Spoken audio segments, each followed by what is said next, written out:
Okay. So I know you're all going to laugh at me for this because you always make fun of how much I'm doing. Um, so, but I almost kind of forgot what I was doing. It makes me laugh, Jeff. Okay. I'm getting it together. I was going to actually play a little something. I was going to play Tiny Pyramids while I do a little cutting and Oh, pasting. great. Is that okay? Yeah, I saw that in the Scott Histus video for sure. Great. Okay. Now this is playing in the background while I'm cutting and pasting, and then people do see us, but I'll go to it after I cut and paste. Great. And this is our my band's tribute version Okay. Great. or the original one. It's beautiful. I started listening to it. It's great. Part 7 of the Decisive Instance Sun Ra Centennial Concert at the Grand Star in Chinatown, LA.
I'm sorry I didn't I didn't get to share the view early enough.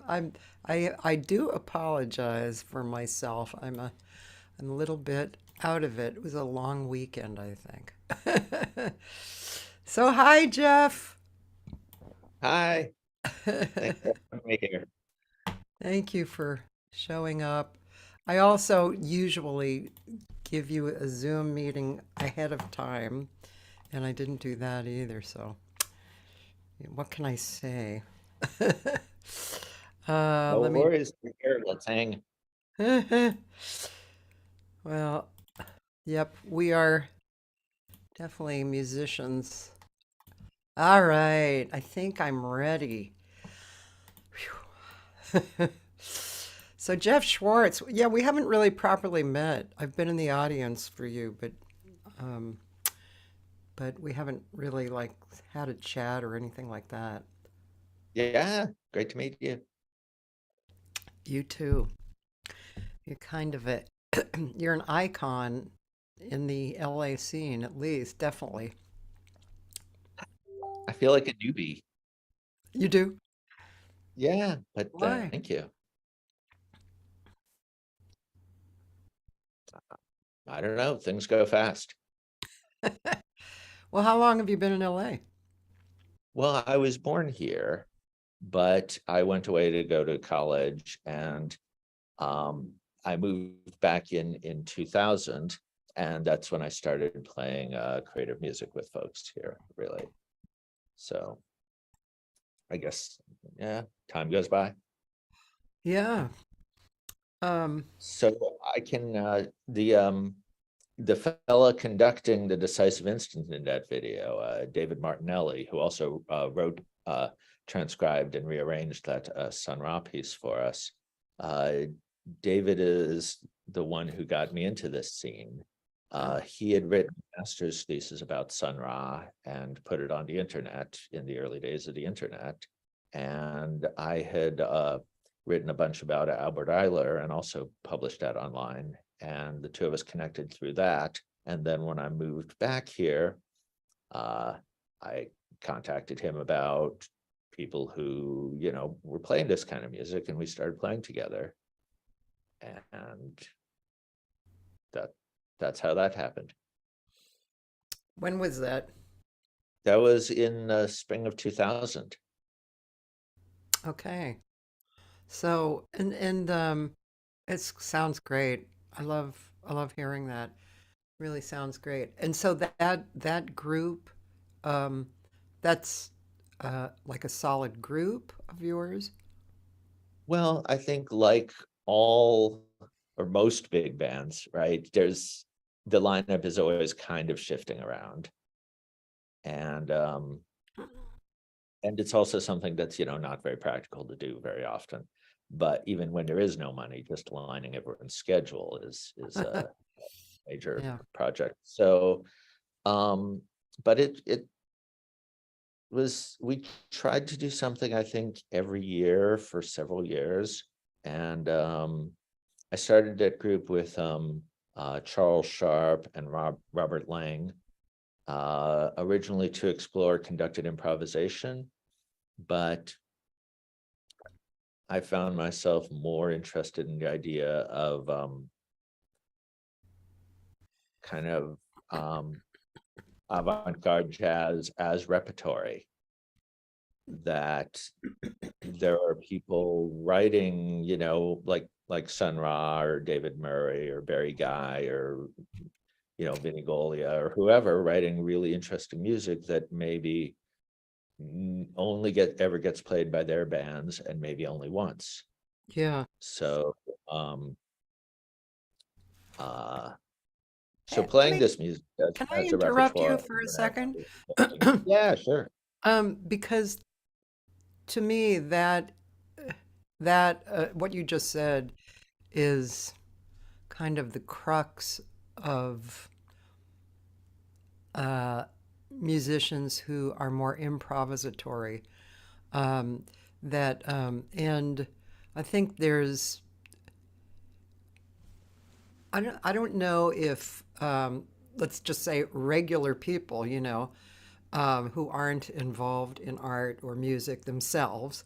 I don't know if they quite understand this point of view, and not to kind of be dramatic about it and say, oh, poor us, but I feel like it's important. I feel like understanding that that this music could just be gone after that. I mean, that was it, that one time, and that now. I just feel like kind of coming to terms with that is really important, and I think it's very worthy of understanding if you aren't a musician. You know. Well, there's also a strong counter argument, right? Which is that it is music of the moment. Especially the improvisational parts. You know, there's something sort of intriguing about recreating someone's solo, but that's not really what the art is about. And then, a lot of the artists I just mentioned, would probably say, write your own music, don't play my music. Everyone should find their own voice. So I respect all of these arguments, but I also wanted the sort of challenge of doing it. And in part to see if I understood this music enough to recreate it. Like you go to a restaurant and have something you like and you want to see if you can make it at home.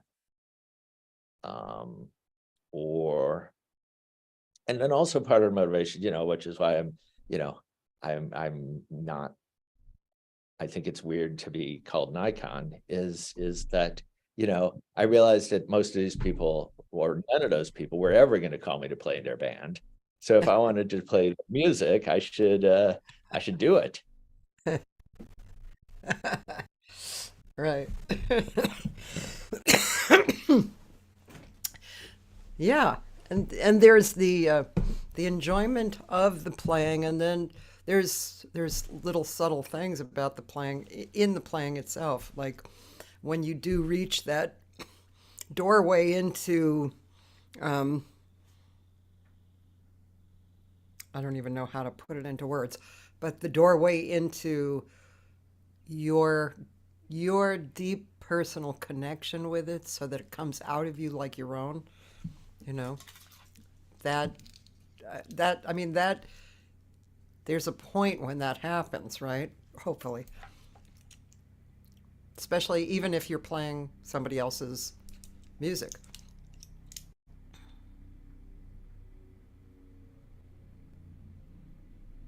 Yes. I hope I'm not going to spend this whole visit arguing both sides of every Okay. um I'm just I mean, saying, you can no, say whatever you want. I'm just saying my own observations, but no, I think I've spent perhaps too much time thinking about this, but on one hand, right, there's totally part of me that's like the 13-year-old guy who's incredibly stoked he just learned how to play Stairway to Heaven properly. Like, right. if I can make any of the music I like come out of me, then it's kind of like I'm, you know, getting near being as cool as Jimmy Page or John Coltrane or whoever. Uh, but there are definitely improvisers who I know and who, see that as a sort of lower desire, that to the point like they're mm,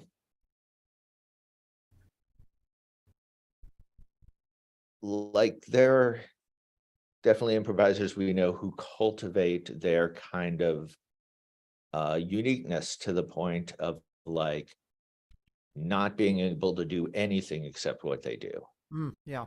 whether it's by developing their own technique or building their own instruments or just not practicing normal stuff, right? Yeah. And I think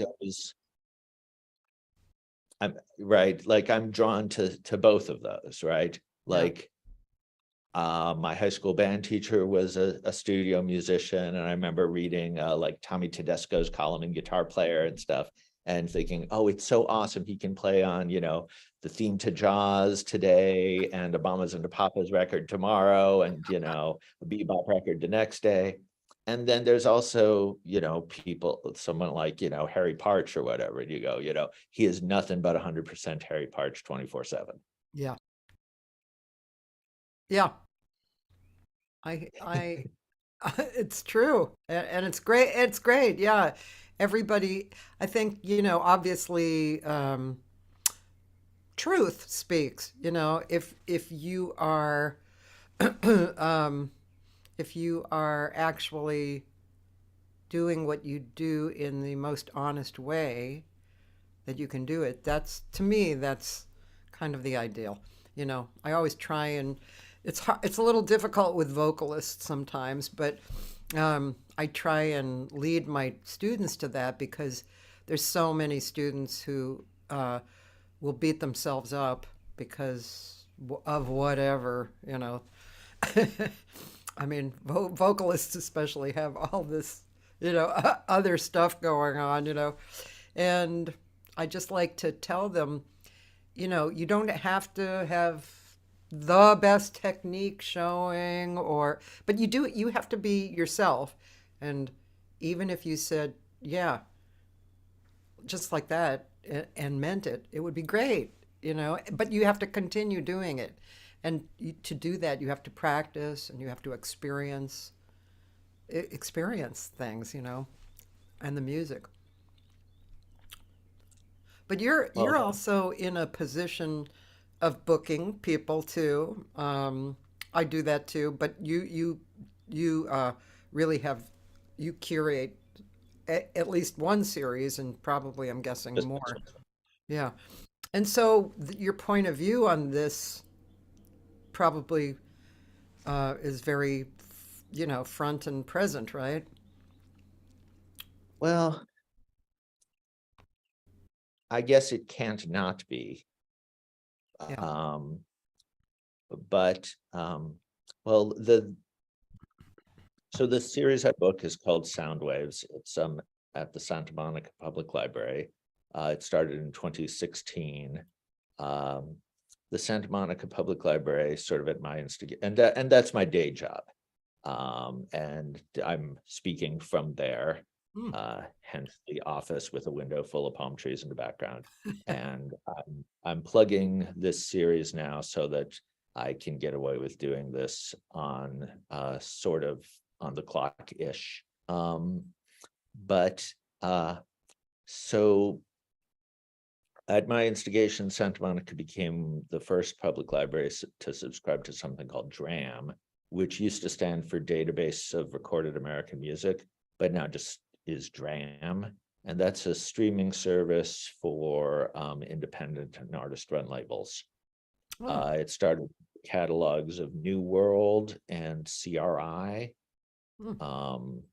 and includes a lot of others now, like Nine Winds is on there, and XI, which I think is Phil Niblock's label. Hmm. I can't think off the top of my head of all, but it's quite an impressive catalog. And because it's a nonprofit, it's very inexpensive for the library. So anyone who has a Santa Monica library card can stream whatever they want from there. Wow. And it's an amazing way to supplement the library collection, because as sort of library space becomes more limited, there's more competition for room in the building. And we have access to more statistics on what people are using and not using. There's a lot of pressure to get rid of the less popular stuff. But when I listen to most of my favorite artists in interviews, finding that less popular stuff at the library is why they're artists.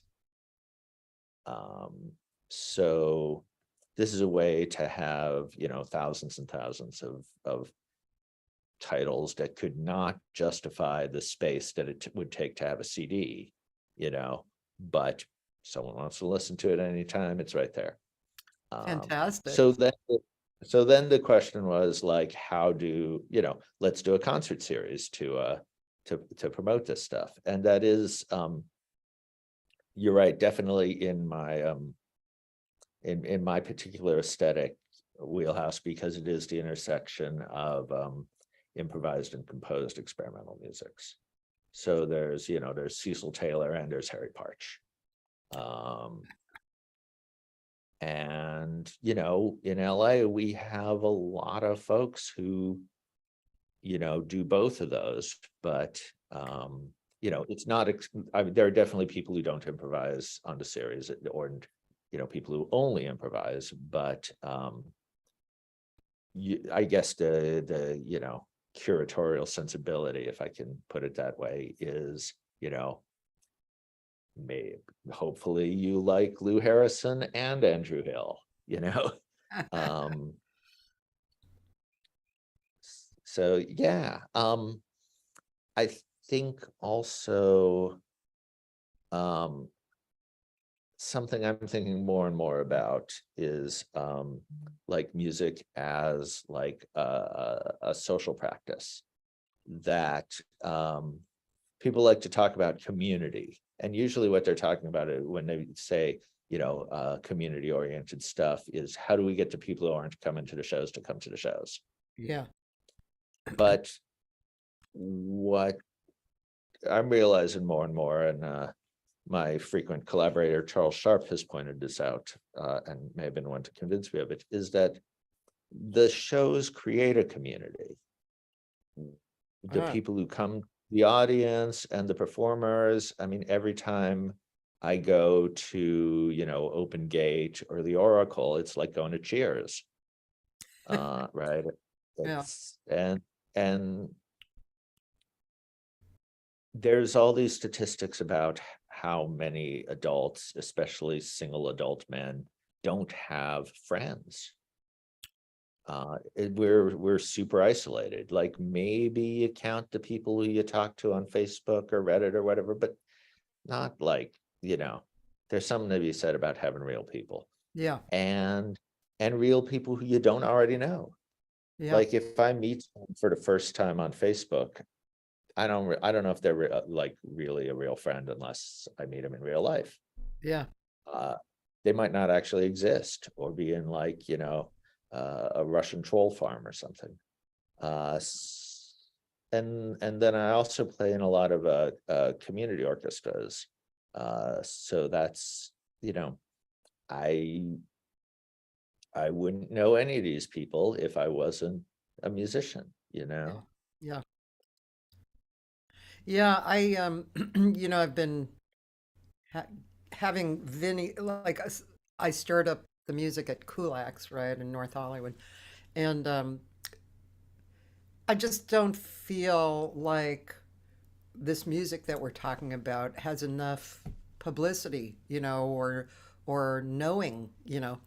And so since the beginning, I've had him there once a month, and I keep trying to change my promotional tactics, you know, telling people why it's so great, what I get out of it, things like that. And the music is so astoundingly great, and it's so worthy of being heard and experienced. And everybody who is there has a brilliant experience. The owner loves it, loves it, which is interesting because it's not really in his wheelhouse. He's owned that place for 23 years, and he really hasn't had that style of music there.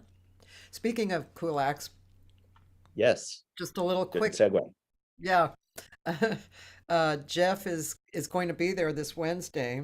Oh, is it this Wednesday? Yeah, this Oh, Wednesday. yes. And with the Present Quartet. And tell us about the Present Quartet. So, for those of you listening, it's Kulak's Woodshed in North Hollywood, California.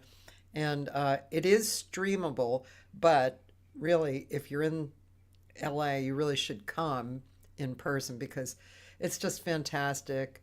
It's the environment is very intimate, comfortable. It's kind of like being in your living room, except or backstage because it's a video recording studio, really. And so uh, it's a very unusual venue. And listening to people that close uh, is really a great experience. It's not expensive at all. Parking is easy. I mean, couldn't really couldn't be easier. But now back to the actual quartet. Please tell us about it.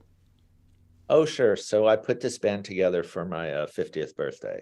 Mm, So it was a present to myself. oh, Um, and nice. my it started out as sort of thinking about another one of these like classic debates in improvised music, right? Like the working group versus the first time meeting, Yeah. right? Um, and so I took Charles Sharp and Ellen Burr, who are my two most frequent collaborators, and then added Anne LeBaron, who I had met through booking her on the Soundwave series, whose playing I really enjoyed and who I had never played with, and neither had Charles or Ellen. Uh-huh. So it's like three people who've played together a lot and one person who no one's played with before. And then Right. also the instrumentation, right? Uh, Charles plays like all sorts of reeds, but it seems like clarinets really worked best in this band. And then Ellen plays the flute family. That's a tough one to say. I play upright bass, and plays harp. So two boys, two girls, two strings, two winds. Um, And the music. uh, the music, our first CD is all free improvisation, Uh-huh. and most of what we do is completely improvised. We've worked a little bit with some different sorts of structures. We haven't played very much like notated music. That might change. We were supposed to do a Anthony Braxton 75th birthday concert, but that was canceled because of COVID. So that would have been, a fair amount of dots on a staff. Um, and the Angel music will be City at playing all? again. Angel City Uh, they have concert. my phone number. Okay. Um, That seems always seems like at least it's getting out in a big way, this style of music.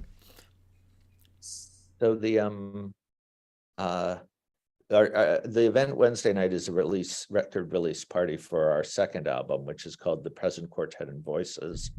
And it's download only, available through Edgetone Records.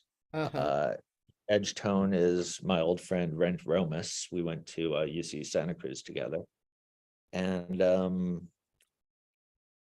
that album is also all improvised, but we have three guest vocalists, Bonnie Barnett, Will Salmon, and Vetsa, and they brought some text in. I think one of the texts we had in front of us while we were playing, the other ones not. And the music we'll be playing Wednesday night. The first set will be the quartet with the three guest vocalists, and we'll be playing some structured improvisations based on texts, instructions that Anne has written for us. And also Ellen is going to lead us in a conducted improvisation.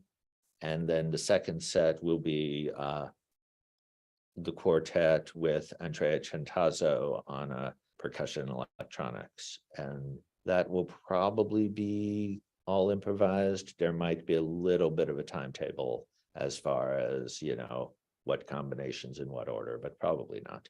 Yeah. I'm excited. Me too. Yeah, I it's gonna hope, be wonderful. yeah, You haven't been it's, over to it's, Kulak's, right? I have not. You'll really like it. It has a very warm feeling, and especially for the players, it's a very comfortable stage. It's very comfortable. Sound is good. Something I appreciate about this band, is not having to use amplification very often, Mhm. because no drums, no brass. So playing in smaller rooms is nice for that too. Have a Yeah. little more of a contemporary chamber music thing going on. Yeah. It's great. Yeah, Vinny played last week. Again, it's just great. Just very wonderful. He had a student show up. I don't know his name, but wow. This kid was great. I say kid because I'm sure he was in his 20s. Really, really great. Yeah. And then the band is always just so interesting. And sometimes I think he usually has piano, but he had guitar. And that was, I enjoyed it a lot. I love guitar anyway, but that was really good. Um, and I think one of the first bands that I saw that play this sort of music in person was Vinny's quintet in the 80s with Alex and Nels Klein and Ken Filipino and brass player TBD. yeah, that's great. So I used to yeah, go see his orchestra. And now, would you call that conducted improvisation, his orchestra? Because that's oh basically sure, that, yeah, right? But with an yeah, orchestra, which was yeah. astounding, really. Yeah, I mean, I think they have a lot of written music, but then they work with it in a sort of plastic way, and Yeah. and you've probably noticed. I don't know if Vinny does this in his current quintet, but in most of them, he'll like walk over to someone and put a different piece of sheet music on their Mhm. music stand, and then sort of do a live crossfade. Yes, Maybe he the does rhythms that. will start to riff mid solo or something. Yeah, he does that. He also has cards that have, uh, rehearsal letters on them. And then he'll point to it, or yeah, he's really good at that. And the band, and of course the band is sensitive to that, and his bass player he's like a maniac. He's so great, so consistent and creative and working really hard, because he's, pretty much playing the whole time. It's really amazing. Yeah. I have a question here from my friend Roland. He said, in view of what one reads in the news, this or that public library threatening to close, do you see a significantly reduced public attendance at your library? Oh wow. Okay, library questions. Yeah. I do not know I think all of the numbers are way down. Yeah. Uh, I Santa Monica is in an especially bad situation because in right after COVID, kind of people understood what COVID was going to be. The city of Santa Monica just made massive, drastic budget cuts. I think they proposed them in March of 2020, and which I think involved 50% cut in the library budget, Oh, total elimination of the Office of Sustainability and Environment, breaking up cultural affairs and spreading its remaining duties around a couple of other departments. It was, uh, you know, and this is Santa Monica, a fairly, wealthy West Side community, Um, Santa Monica does depend very heavily on tourism, and they correctly guessed that there was not going to be any tourism happening. I don't think anyone knew how long, but certainly they were going to miss the summer of 2020, which, yeah, yeah. so I'm not saying cuts were not in order, but shortly after these cuts were put on the table, the national movement, inspired by the death of George Floyd, happened, and the city did not adjust its priorities at all. So we lost, I think, half of the library staff. Just about no one from the community spoke up at public meetings to defend the library. The library management at the time, our library director later went on to become president of the American Library Association, and yet she was not able to save a single position here. Wow. And meanwhile, the police lost one position, which was already vacant. So Santa Monica was just gutted, and services and hours have been sort of gradually restored, but I think that it's because these cuts happened at the beginning of the pandemic, people didn't really notice that they had happened because everything was closed anyway. So then when it came back and it was like, a skeleton of what it had been, people, they missed their chance to protest. And Oh, wow. the city council members who had voted for these cuts were reelected. People missed their chance to hold them accountable. The library director split town, and so it's not good. So I don't know, if you ask someone at the LA Public Library or Beverly Hills, they would have a really different story, but I'm sure everything is down everywhere.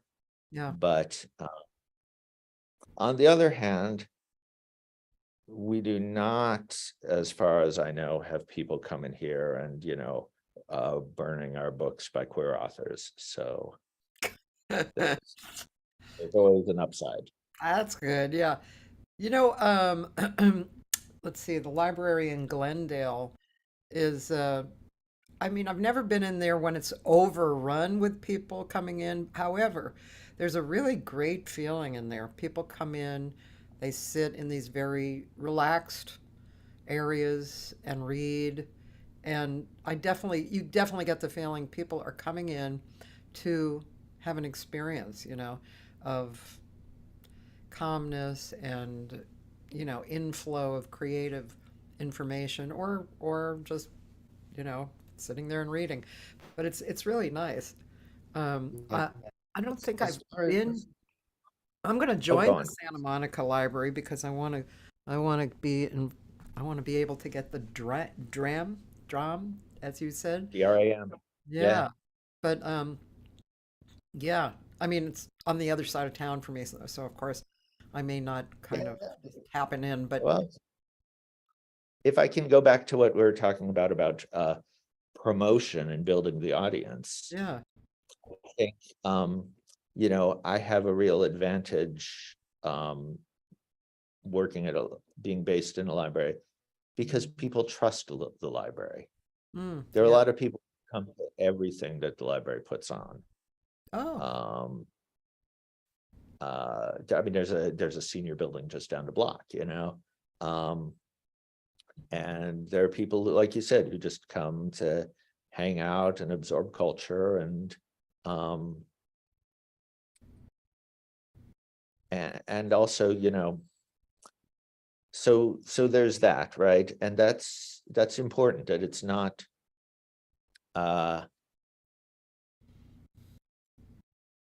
I told my wife, people don't know they're not supposed to like it, right? yeah. And also there's none of the sort of obstacles to, like, how do you find out about interesting stuff going on culturally now, Yeah. right? There's no LA, there's no bulletin board at Rhino Records, there's Social media, you only find the people who you already know. The LA Times doesn't have room to print, every press release we send them. It's, word of mouth, but so having an institution that people are walking into for a million other things and a mailing list, is a really great asset. Yeah. And then on top of that, I was on a panel that the UCLA Center for Music Innovation put together a few years ago, and we're talking about, the business of, independent music or whatever the premise was. And I realized just about all of the music happening in Santa Monica that I knew about, with the exception of McCabe's, Harvell's, and The Trip, was happening at places that didn't have to pay rent, like libraries, schools, and churches.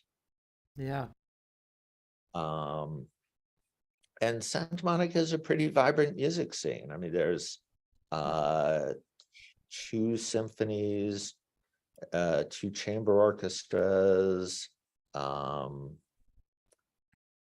18th Street Art Center has a jazz artist in residence every year. The city has a Jazz on the Lawn series, or they used to. KXOU is putting on shows at the Pier, right? So none of these places have to break even, right? They're not going to repo the Pier if you don't sell enough tickets. Right. So, it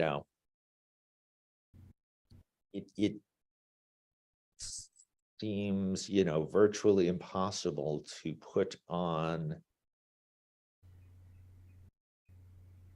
have a small venue in, West LA or Manhattan or San Francisco, or, Yeah.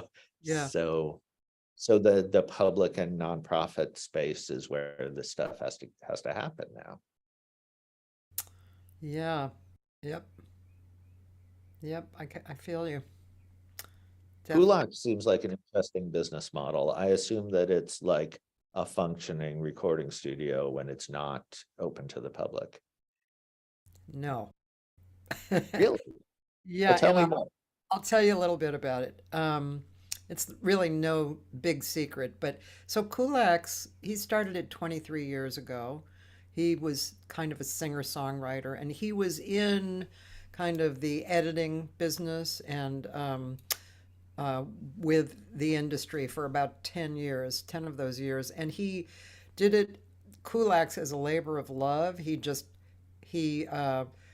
I don't know if he paid people, but he didn't make money. He didn't need to make money from it. And he had a lot of people coming in and out, like famous people like Jackson Brown and people like that. They just drop by and play, and it was for 10 years, like that.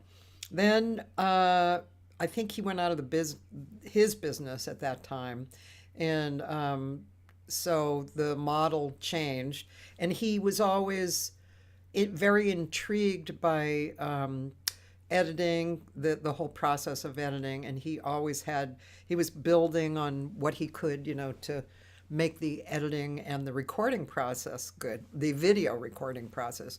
At some point, he got in an audio recording, so he has Pro Tools now too, which is really cool. And in the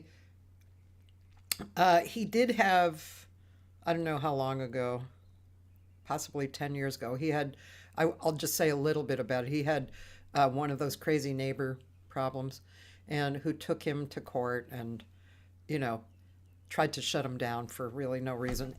But Kulak survived through that. And then during the pandemic, well, of course, that affected him, right? Nobody was coming in. But also, his landlord, who had given him that place for very cheap, died, and his family took it over and tripled the rent. So he did get some money from the government, to survive through that. And then that comes into the last year, when things were kind of getting back, and his old crowd of um, other genres, country, acoustic rock, singer-songwriter, came back. He's had a Monday night singer-songwriter, um, it's not a jam, but it's a showcase forever, on Monday nights. And that's a good model. They come in for free, and about 40 people end up playing, and they each give him $20 to get their video of themselves. So he makes money, and they walk away with a really very nice video. So then he reached out to me, and because I know a lot of jazz people, and I do what I do, so I started whipping up interest, which was interesting because, again, it's not your typical venue. You don't show up and get part of the door and that's it. If you show up, you want to pay for a live edited stereo, 6 camera, 3 moving camera video, which is really nice. And then you can also get a Pro Tools session for very cheap. And he also hasn't really raised his prices for I don't know how many years. And so the whole thing is very cheap. Then you have this live audience, which is always nice for recording, in a comfortable environment, and you can make money back. But that's not your typical venue to sell. So, um, but I'm the kind of person, I'm the glass half full. It's like, if you don't want that situation, fine. Okay, next person. I'm just looking for people who want it, and half the people do and half the people don't. That's fine. So that's his situation now. Now he's not particularly doing well financially there. So we're trying to make it more more interesting for people to keep reaching out to do it. Um, and even if he had, every single night booked, he still would need more money. And so, we're, of course, his friends make suggestions, and he actually is going to invite people. He's kind of throwing it out to the general public. He's going to invite people to come and have kind of a meeting, and make suggestions, and those suggestions that he can live with and make real possibly will pull him through to another level. The actual the actual venue itself, the workings of the venue, like as far as being an artist or somebody coming to see an artist, is fantastic. If it was nonprofit, it would be perfect, right? And then he would probably be able to survive longer, and really it acts like a nonprofit. It doesn't act like a big business kind of a situation. So I feel like I read about that neighbor dispute. I'm sure you did. It was definitely Weekly. in Like, the was it with Jeff Stryker? that sounds familiar. Who is he? Like he was like a porn star, Oh, what you mean he was the guy who was fighting him? like the terrible neighbor. Yeah. I don't know. The name sounds kind of familiar.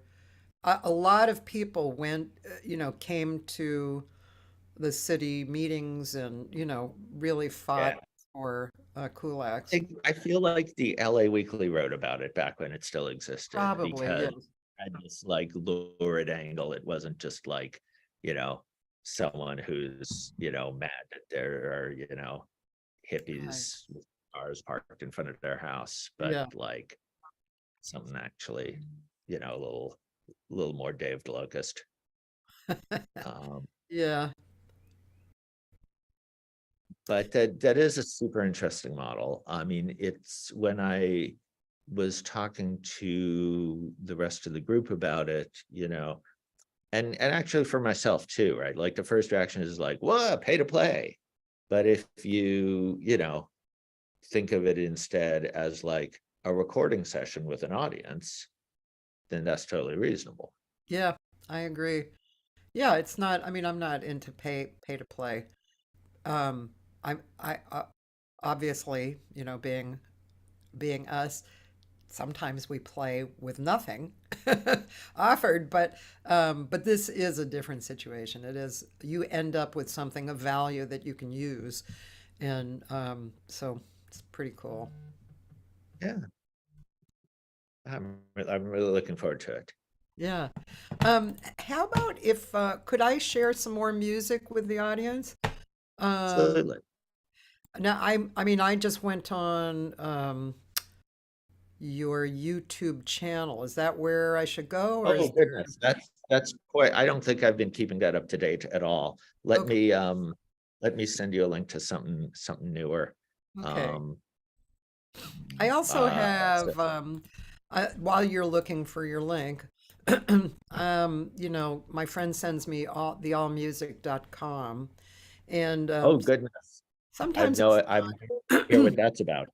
well, it's a site that lists your credits, your different Oh, I discographies. know what it is. I just don't know what it says about me. Oh, okay. And sometimes they're wrong.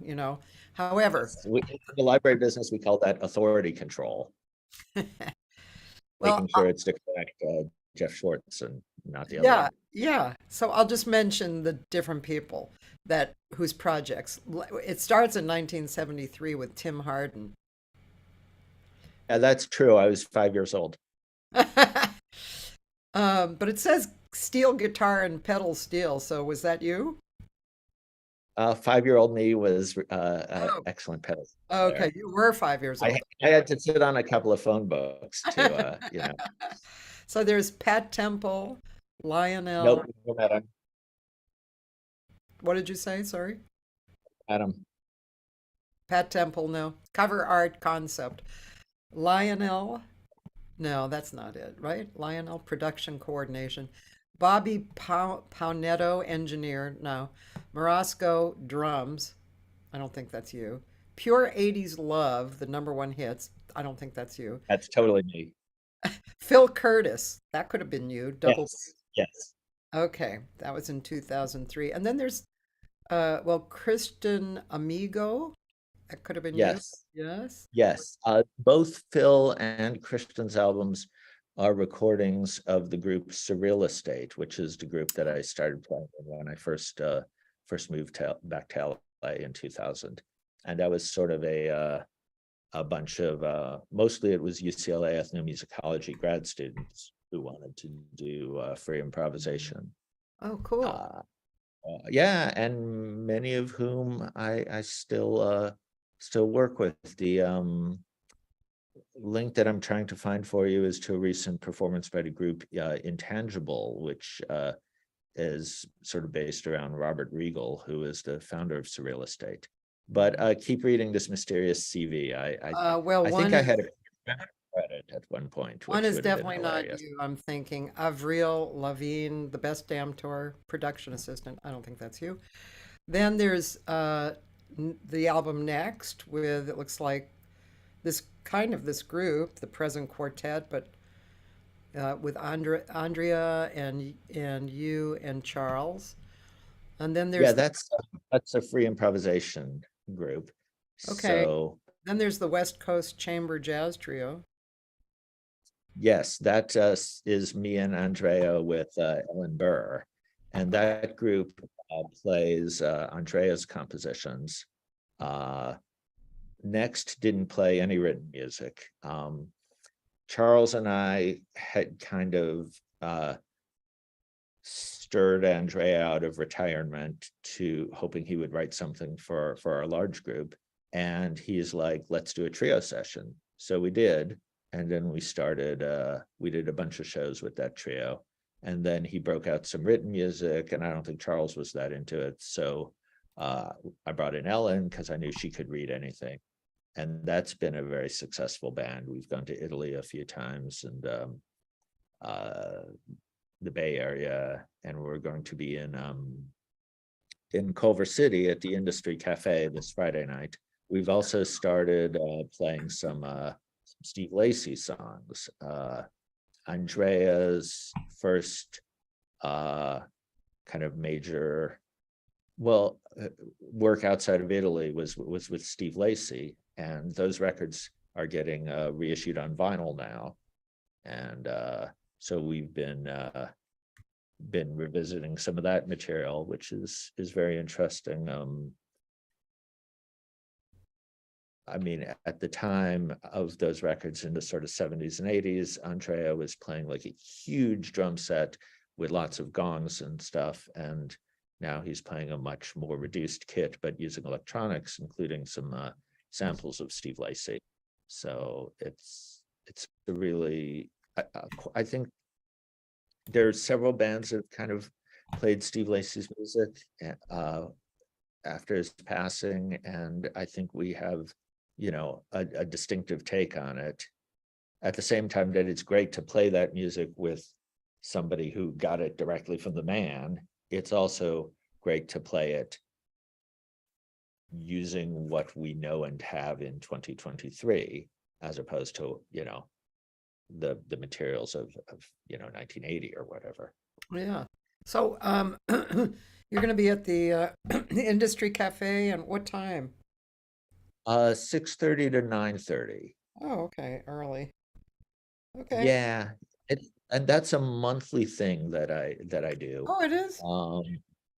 Yeah, it's just Ellen, what happened was, the West Coast Chamber Jazz Trio played there once, and the owner liked us, but then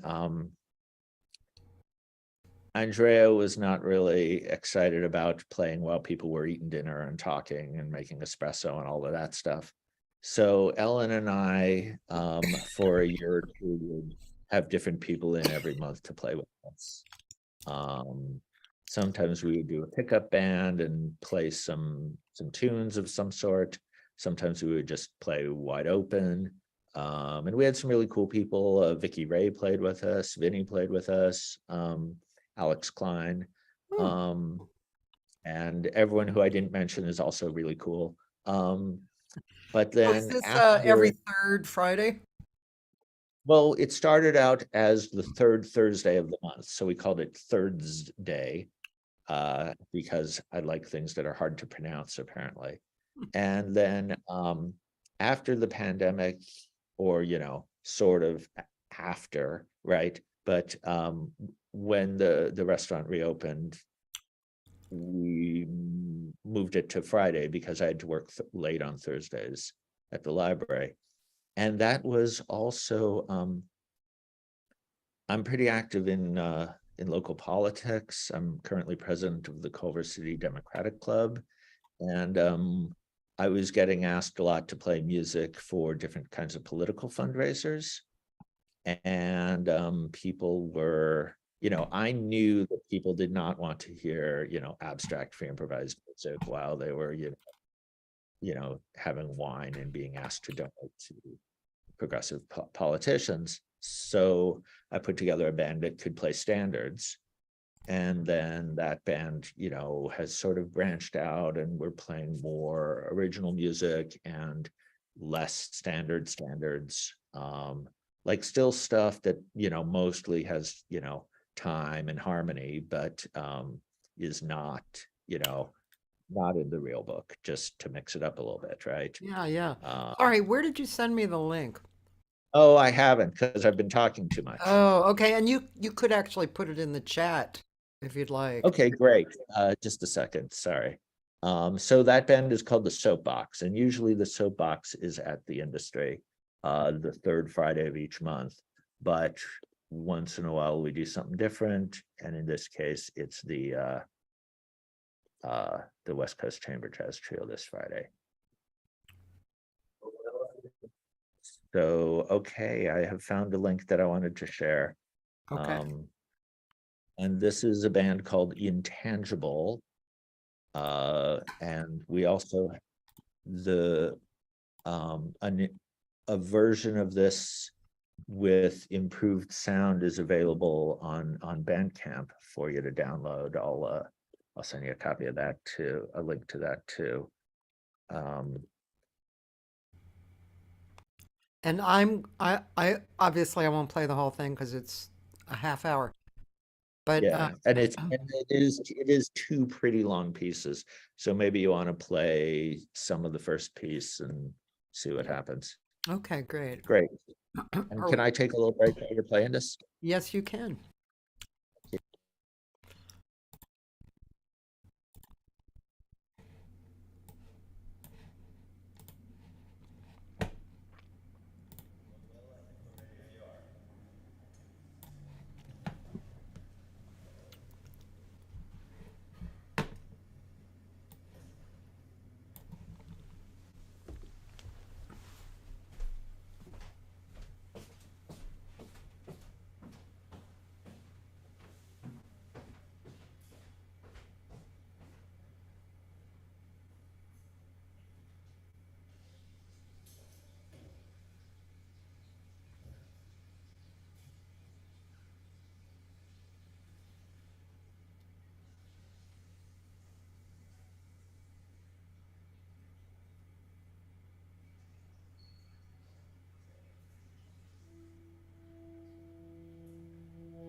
I'm going to end because it's a longer piece. This is that was great. Um, wow. So, and that was at Eagle Rock, right? Yes, yes. The Open Gate, they've moved now to the Unitarian Church in Pasadena, Yeah, I but saw for that. some sort of schedule thing, and they were back at the Eagle Oh, Rock Center for Peace, which I don't remember if you've played there, but it's a very reverberant room, yeah, and it's really cool for a band like that, and really terrible for a band with like a drummer. right. We played actually. Fish to Birds played there, and Ah, so okay. yeah, I think that was all that I appeared with there. And actually, the other group was Breeze Smith and another person he was playing. He had a duo with. Can't remember who that was, Oh but yeah, that guy makes his own instruments. I yeah, forget yeah, what right. Robert somebody. I can't quite remember. It was so long ago. Um, Anyway, but yeah, that was a cool space. I love those spaces, especially for something like Fish to Birds is great because it is does reverberate really beautifully well, you know. Um, yeah. Let's see. Oh, what? Oh, really? Roland actually has that instrument, the sheng, the Chinese mouth organ, and it's very difficult to master. oh I great. Gammon is playing the Korean version, oh, which I can't pronounce. oh. And so yeah, it's I was trying to figure out what sound that was. I couldn't quite figure it out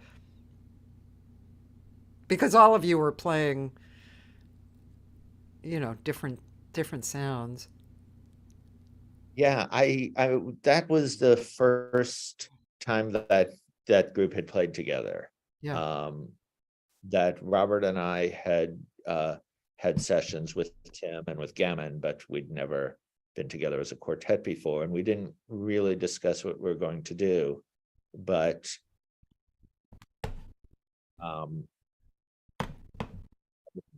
those folks have pretty specific aesthetics, and I mean, just speaking for myself, I think we're trying to sort of become one sound. Yeah. I really like those situations where you can't tell what's coming from where, and it just, I you know, actually did think of that. I thought, oh, they're enjoying making this one sound. I did think that. That was really interesting. Um, yeah. Um, curious, you could give an overall version of this, how you came up in music and what happened along the way to bring you to improvised music. Yeah, curious about that. well, I think you know, uh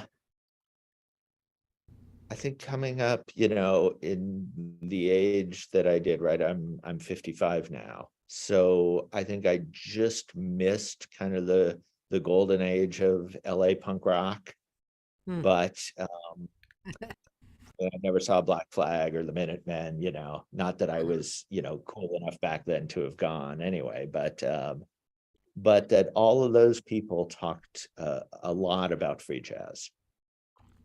Huh. I think Greg Ginn, Mike Watts, Joe Baiza, all those guys uh, talked a lot about the inspiration of jazz on their music, especially free jazz and people like Ornette and Albert Eiler. And whether you hear it in their music or not, I think a lot of it is the DIY spirit. Yeah. Like, we're gonna make what you want, we're gonna make what we want, and if you don't like it, too bad. And if the existing music industry isn't interested, we'll just find our own places to play and create our own labels and all. Yeah. And that connected with I think just sort of basic exposure to more mainstream jazz. I mean, of course, everyone's dad had Kind of Blue and Time Out, right? Yeah. And my high school band teacher was a jazz guy. He had studied with Joe Henderson, so he was always sort of trying to push that music on us, even with the limited resources of post Prop 13 public schools in California. And what else? Also, you could read in the LA Weekly about things that were going on. That was certainly how I found out how to, that I should go see Vinny at LACMA, or Charlie Jazz at the Wadsworth. Uh-huh.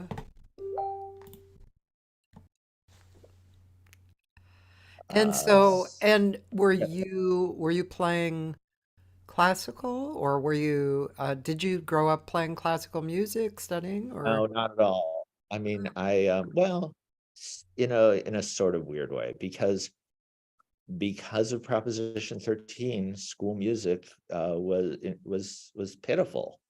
Mm, Um, we barely had a marching band. mm. So I was playing French horn. Um, I think I was inspired by the horn solos on the Beatles records to pick up the French horn. Huh. Um, and that is a brutal instrument.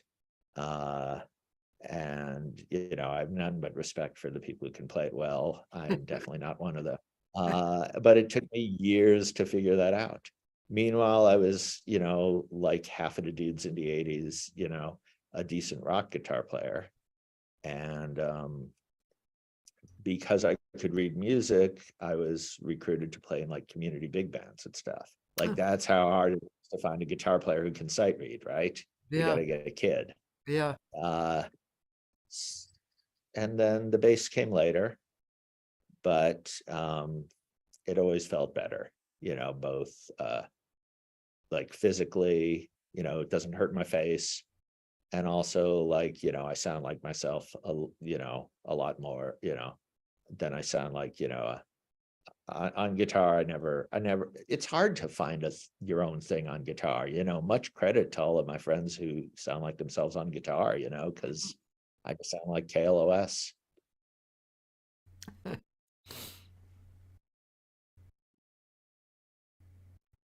Yeah. Um, I just Yesterday we had a tribute to memorial tribute to a guitarist in the jazz scene here, Barry Zweig, and who was kind of to me like a Jim Hall, yeah, and in this community forever, and passed away right just as COVID shut down the hospitals. He didn't pass away from COVID, but like the last day that he was alive was the day before, kind of the mandate came down. And he was wonderful person. He was really loved. Brought a lot of joy personally and musically to stuff. So we had a really good time, and there were a lot of musicians sitting in. And yeah, it's when you said that, I just flashed on the many I'm a big fan of guitar anyway, but just the many guitarists who have a voice, a real voice, um, and play beautifully. Guitar is just a great. It's a great instrument. You really, I mean, to play it well, you really have to do your work, which I think is helps you to find your own voice, right? Yeah, I think it may be that there's a lot of it comes like unlike say the French horn, you can like become a competent guitar player, but then to get to the level of being a creative guitar player is something else, Yeah. like you know and again, no disrespect to guitar players, right? I mean, you can play, blowing in the wind, after about a week's lessons, and everyone would go like, yeah, that's blowing in the wind. Cool. There is nothing you can play on the horn after a week of lessons that anyone will want to hear. Did you ever hear that stupid joke about bass players? So this kid, he wants to take bass, and his father gets him lessons. You know that joke? I have, but you should tell it anyway. And Love musicians. he comes home, and his father says, "How was the lesson?" And he says, "Wow, it was great. I learned the first string." And he showed him. Then the second week, same thing happened. He came home. He said, "Oh, I loved it. I learned the second string. Look." And then the third week, he came home, and his father said, "So, how was it?" And he said, "Well, I didn't have a lesson today." And he said, "Why not?" And he said, "I had a gig." You Sorry. know why the singer was standing on your front lawn? Say that again? Do you know why the singer was standing on your front lawn? Yeah. Didn't know when to come in. Lost the key, Lost the don't know key. where. Right. Yeah. Yeah, a lot of singer jokes. I love you. Yeah. That's terrible.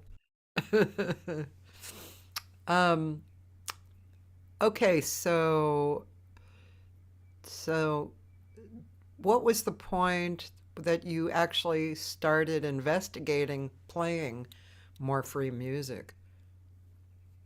It was when I moved back to LA.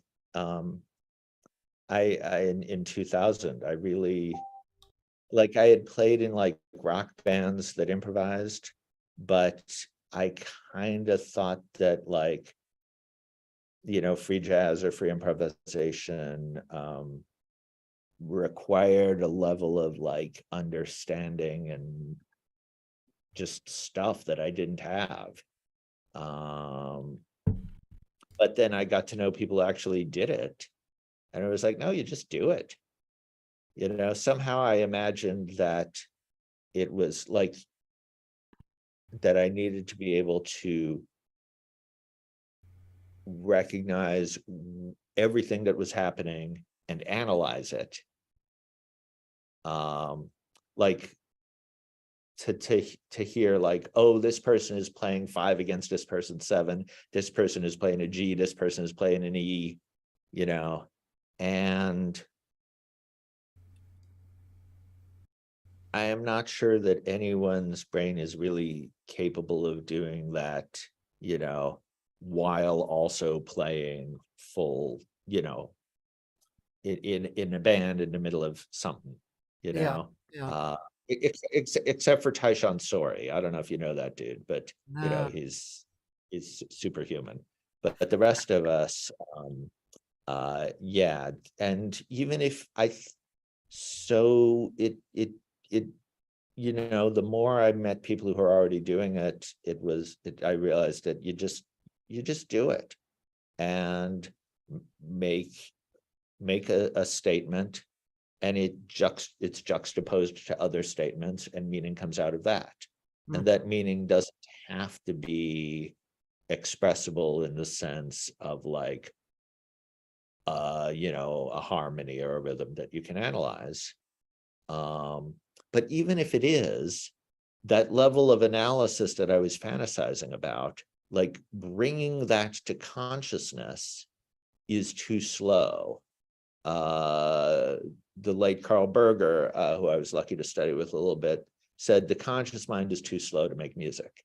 mm, Like, if I hear a note and I just put my hand down, the odds are good that I will go to a note that makes sense in relation to that note.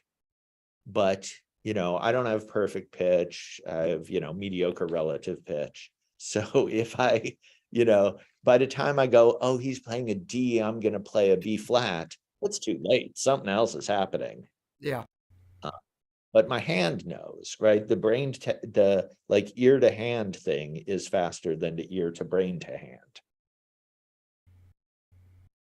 Yeah.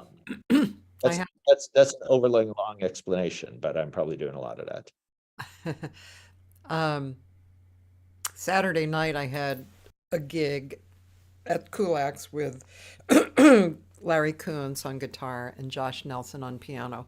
And we made a record called Dreamsville together that was really beautiful and like one of my favorite records that I've made. And we have a relationship like you're describing as far as, you know, ear to hand, right?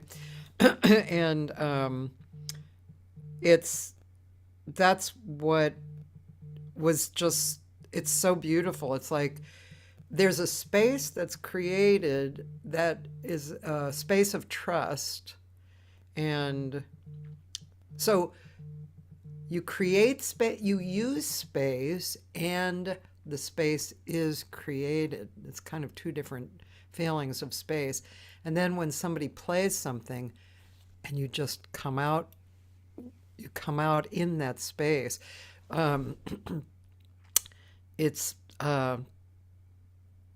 it's a really special feeling. And we all actually got high from it. The three of us, we were at the end of the concert, we were high. And the next day, I saw Larry, and we were still high. I didn't even sleep that night. You know, it's just like it was so.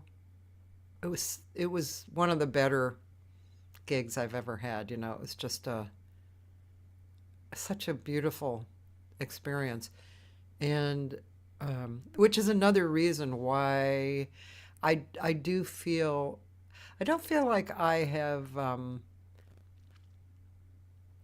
reached the pinnacle of um, telling people about this experience or encouraging people to experience this kind of experience, you know, in whatever way they can. I feel like I feel like it's so, um, it just kind of blows my mind. Maybe I should write about it or talk about it with people specifically, but it just feels so worthwhile is even just kind of a weak word for this. It's necessary. It's like air, you know. It really needs to. You know, it could save humans. You know, I'm going to get dramatic here. It could save humanity, but really and truly, its value is kind of beyond what we've expressed so far. You know, and I feel like I want to somehow um, make it huge. I think that's one of my driving forces, you know. And I really don't know exactly how to do that, but I keep trying.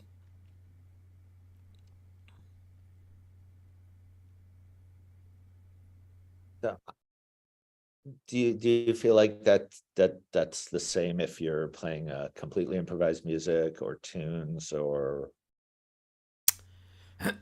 Well, that's an interesting question, um, because I come from long history of doing the Great American Songbook, and you know, earlier than that, rock and roll and stuff.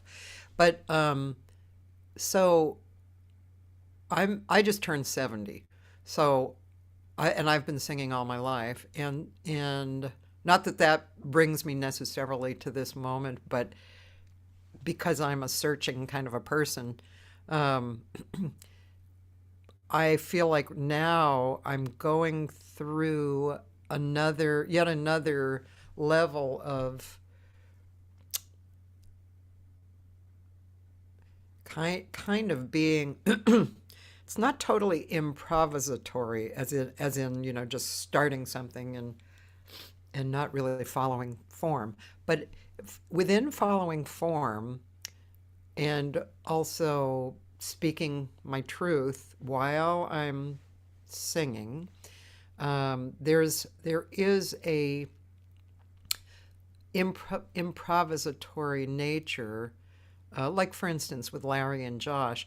We were doing songs, but while we were doing songs, we were in that space of freedom, and we could do individually. We could do anything we wanted, and we were supported by what was going on. So I feel like that's my favorite, and pure improvisatory creation is within that is in addition with that too. So, but it's more like the state of mind I think that I'm in, and creating that space, and no matter what music I'm doing. Uh, I think that's for me the striving for that. Even if I was doing, you know, funk tunes or something like that, I still want to create something in the moment. Did I answer the question? Yeah, I this is no, this is super interesting because it's a big question, right? Like I've written about free jazz, I play free improvisation and free jazz, but like you said, the freedom is not formlessness. It's, I mean, like you said, no one is, like you can have total freedom inside of structure, and I think all the great jazz musicians have that. Whether you know I wouldn't say that Bill Evans is less free than Ornette. I mean, he's doing whatever he wants at every moment in that music. What makes this question, I think, interesting and difficult for me is that I also play a lot of 100% written music where I'm in the middle of like an orchestra based section. And I really appreciate that. And I have transcendent experiences doing that. Just to, and in a way, it has nothing to do with the quality of the music. Like if it's, I mean, not the quality of the performance, right? Like I'm really, I don't like playing in a bad orchestra. But if I'm playing bad music in a good orchestra, you know, it can be a way to, just to get out of your head and connect with the higher power or whatever, just like playing free improvisation or, playing jazz really well, or and that's weird to me. That I will have a great time playing music that you could not pay me to listen to.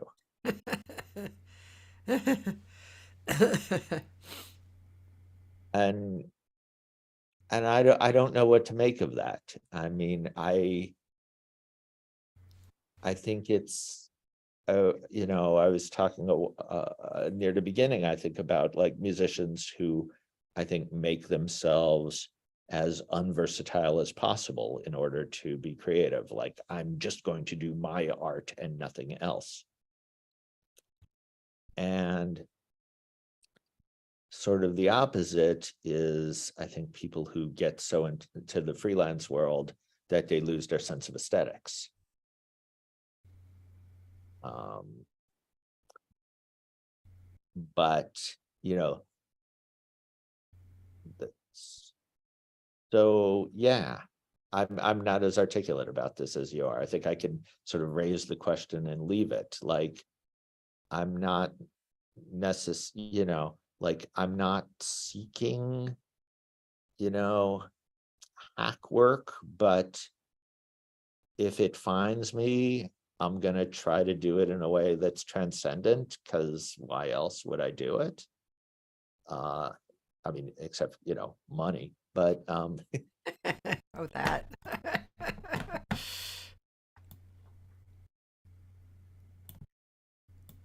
it, Yeah. it's yeah, it's a challenging question.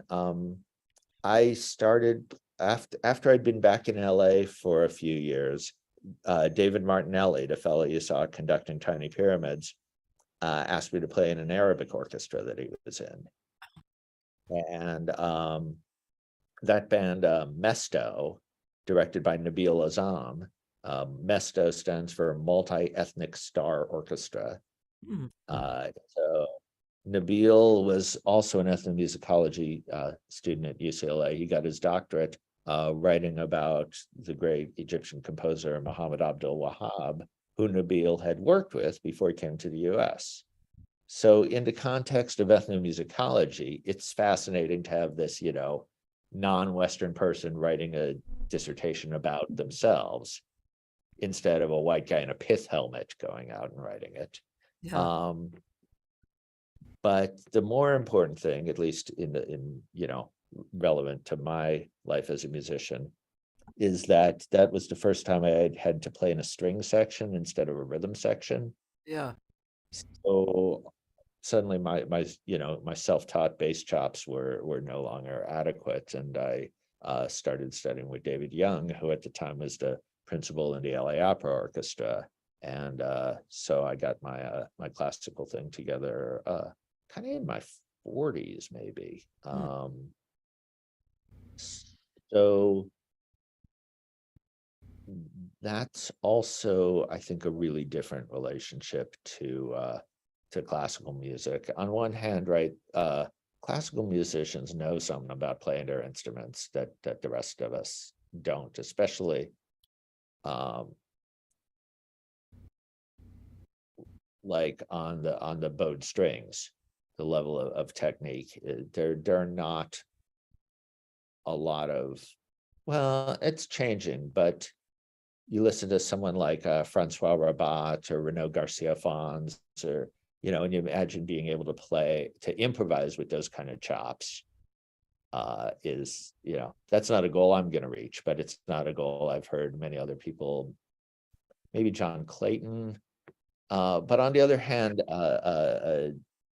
jazz and improvising bassists have found all these other sound worlds, the way like, Mark Dresser does, or William Parker. Yeah. But I wanted to get some of that classical stuff, and that's a different, I think if I had gone to an adequately funded public school and with an orchestra and started playing upright bass when I was tall enough to reach it, I would have probably had a teacher who told me what they thought sounded good and what didn't sound good, instead of already having a sense of what I wanted to sound like and going to a professional to get the skills to do it. Yeah. I have kind of a stupid question. Um, eh, Please. I know there's no stupid questions, but I, I'm just curious because you always hear that somebody went to a principal player in a big orchestra for the classical, and I never hear people saying anything else. you know, I went to Joe Schmo. He's really good at classical. Um, it's just a funny observation. I don't know I if you think have it's comments on that that. people aren't getting, I think people just aren't going to drop that. Like if you say, oh, I studied you know, with Oscar Meza from the LA Phil, they'll be like, oh, awesome. He's from the LA Phil. You're not going to say, I studied with a third chair guy from the LA Phil, because that doesn't make him sound as good as he actually is. Okay. All right. Thank you. I was just observing I that. have no idea what Sarah Oscar actually is, just to be clear. There's Um, the play circles. I'd like to hear one more thing, if you don't mind. Oh, not at all. That's what we're here for. Let me find a video of the Present Quartet. Oh, yeah. Well, hang on. I have an idea. I should have queued these up in advance or sent you the links, and then there Well, wouldn't be this little office. But I no would. worry. We're I also should have said that to you, like, hey, provide me with some links. But I was. I don't know where I was this last week or two. it is no problem. Like I said, we're improvisers. Um,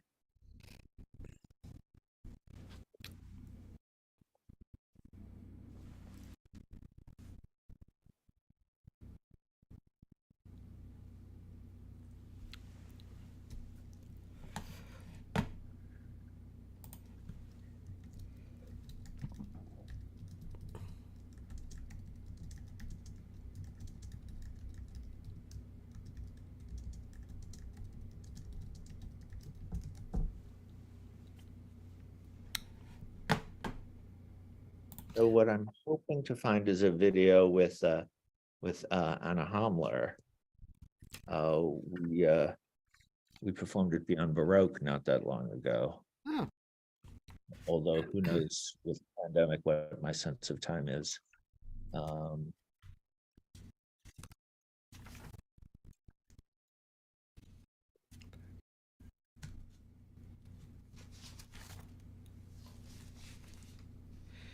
I was just looking in my book. I think you're number 551 of my wow. noontime hangs. Oh, good. Hopefully not the worst one. No, very interesting. I'm enjoying our conversation. Possibly let's see. Oh, geez, where? Oh, great. I think this is correct. Let me see. Oh, perfect. Okay. Um, so yeah, this is relatively short.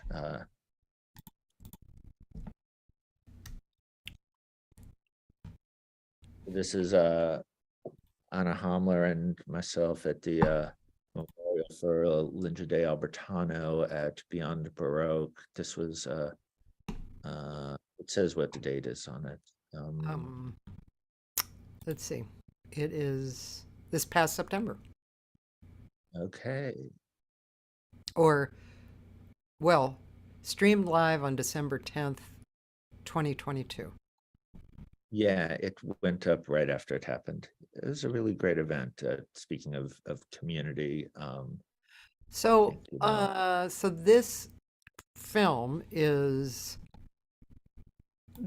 this video is the memorial, so to speak, for Linda Albertano, yeah. and Linda She was was a she was a poet and performance artist. okay. Um, I Do you want to say anything else? the text is by Anna, and the rest is improvised. Okay.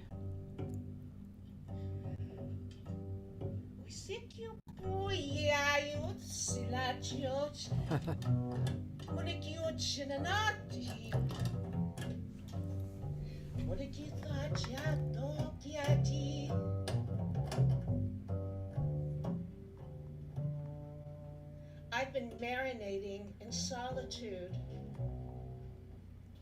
My face mask is a wooden door.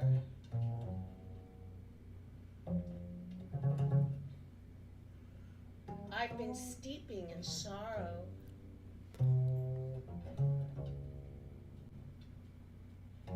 I've been dreaming without sleeping. I've been dying without leaving.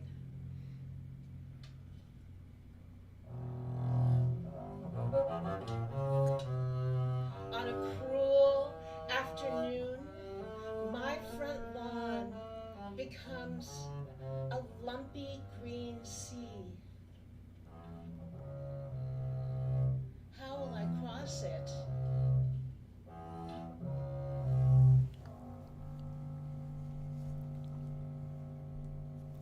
I'm a manatee in a world of speedboats. I'm a manatee in a world of speedboats.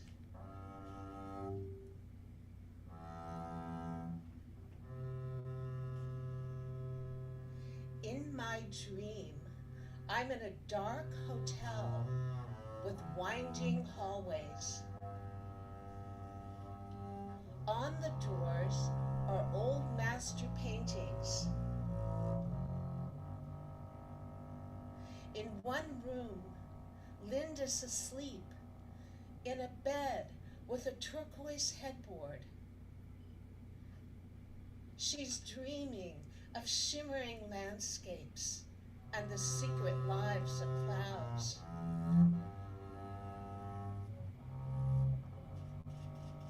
But I'm in the weeping wagon, driving across the moon. I'm in the weeping wagon, driving across the moon.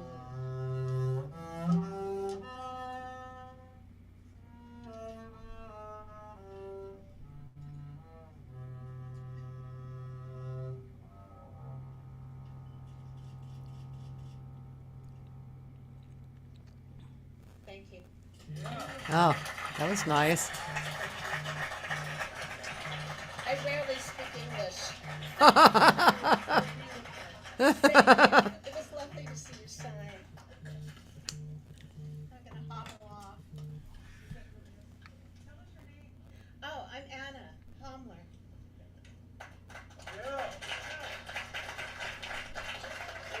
Thank you. Matt. Thank you. Oh, Jeff Schwartz, the fabulous Jeff Schwartz. You can stop it here. I don't need to hear applause for myself. Jeff works at the Santa Monica Library, and he has a wonderful series That's funny. of music. That was cool. Yeah, I really enjoy playing with Anna. She also often uses like toys and found objects to make sounds, and she does usually sing in invented languages. She's not kidding about that part either. I figured. You know who you probably know of through Ellen, Stephen Nachmanovich. I am aware of him. I haven't met him. His book, I have his book, but I haven't read it yet either.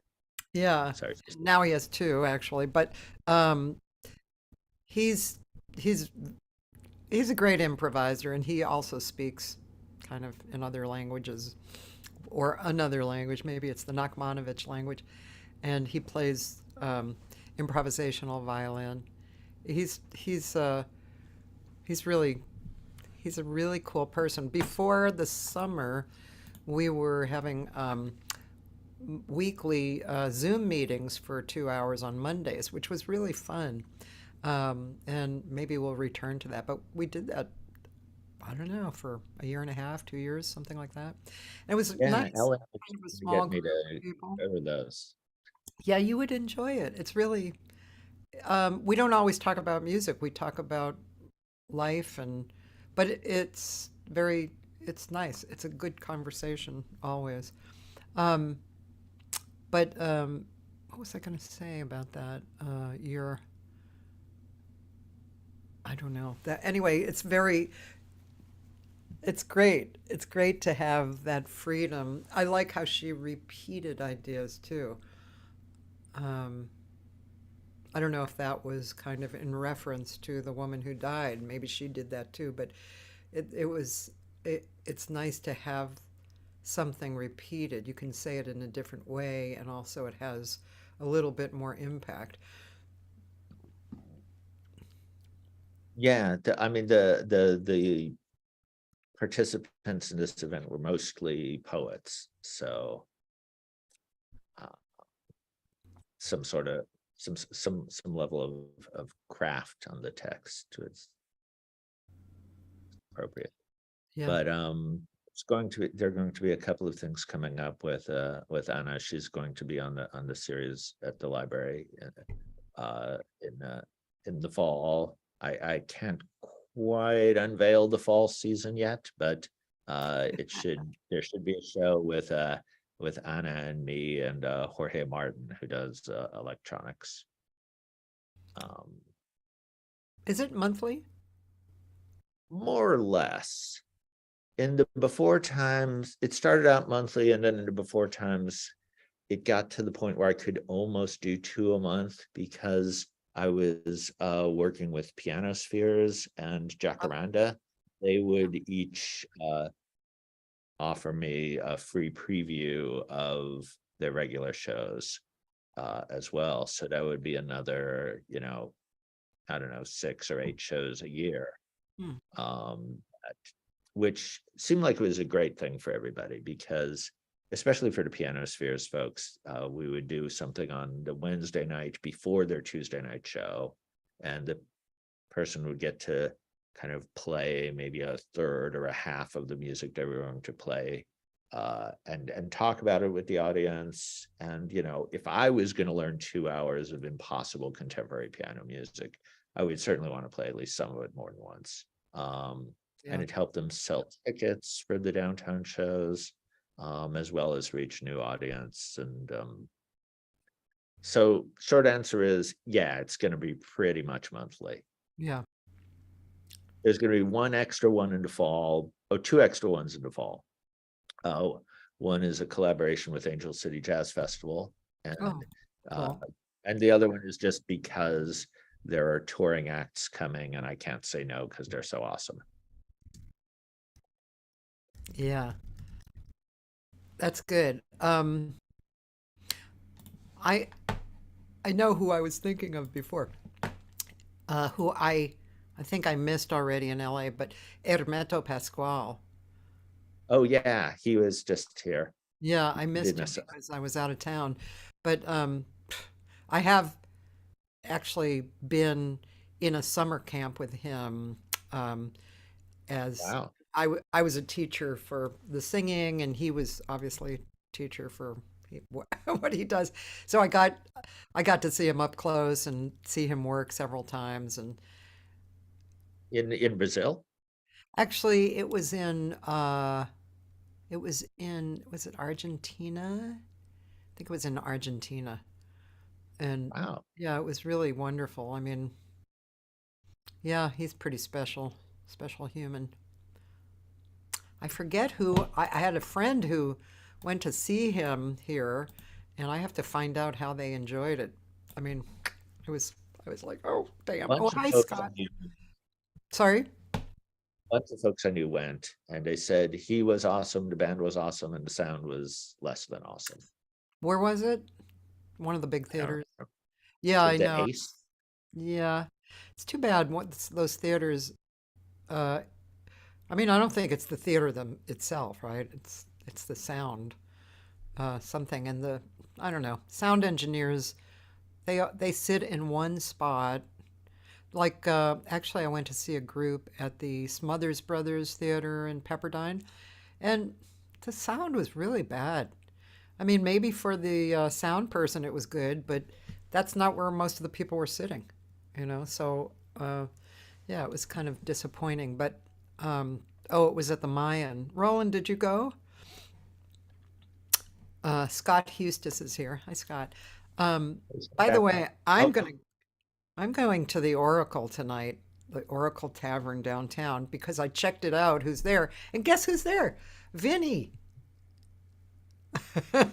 also, our friends Grex from Oakland.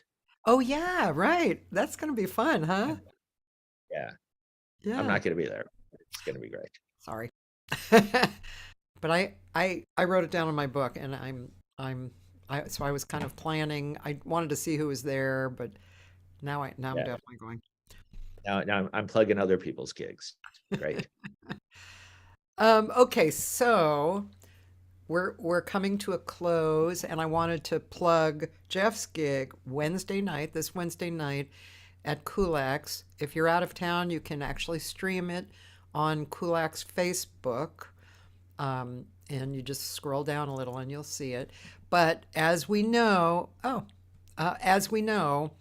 um, it's always better live. And so, for those of you in LA, you really should come to Kulak's Woodshed. The show is 8 to 10. It's in North Hollywood. It's very easy to get to. Park, come in. It's pretty cheap. We do have snacks and non-alcoholic drinks for donation, but that's all. You are allowed to bring in stuff, but not alcohol. Um, yeah, and if you want, you can go on Kulak's site to see it, or you can actually email me, Cathy at CathySegal-Garcia.com, just for a reservation. I suggest getting there a little early because the seats are kind of unstandard, and you probably want to pick your seats. So I would suggest getting there a little early, like 7:30 or so. And I can't wait to have you guys there. It's going to be really fun. I'm excited. Thanks. Thanks for being my guest. Thank you for having me. It's great to meet you and hang out. It was really a nice conversation. I enjoyed it. See you Wednesday. Okay. Bye, everybody. See you later.